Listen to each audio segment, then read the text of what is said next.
નમસ્કાર મિત્રો, રાજસ્થાનના બીકાનેરમાં રહસ્યમય વિશાળકાય ખાડો પડતા લોકો થયા અચંબિત। જ્યાં મિત્રો સૌથી મોટા સમાચાર સામે આવી રહ્યા છે।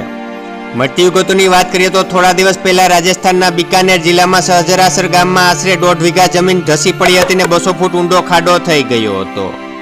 અને અત્યારે તમે આ સ્થળનો નજારો જોવો તો કોઈ વિદેશ દેશનું ભૂસ્તર શાસ્ત્રીય સ્થળ હોય તેવું લાગી રહ્યું છે। અને આ સ્થળ પર લોકો સેલ્ફી લેવા અને રીલ બનાવવા માટે આવી રહ્યા છે। પણ હજુ પણ આવી ઘટના બને ને લોકોને મુશ્કેલી ન પડે એ માટે પોલીસે આ સ્થળે 144 કલમ લાગુ કરી દીધી છે। ત્યારે આ ઘટના બાદ બીકાનેર જિલ્લાના પ્રશાસન અને ભૂસ્તર શાસ્ત્રના નિષ્ણાતો હજુ તપાસમાં લાગ્યા છે। તેમજ મિત્રો ત્યાં રસ્તો હતો તે પણ હવે ખાડામાં ફેરવાઈ ગયો છે અને આ વિડીયો અત્યારે સોશિયલ મીડિયામાં ખૂબ જ વાયરલ થઈ રહ્યો છે અને લોકો દ્વારા આ કળયુગનો આ કોઈ સંદેશ હોય તેવું કહેવામાં આવી રહ્યું છે। તો મિત્રો આખો વિડીયો બતાવશું તો વિડીયોને છેલ્લે સુધી જોવા વિનંતી।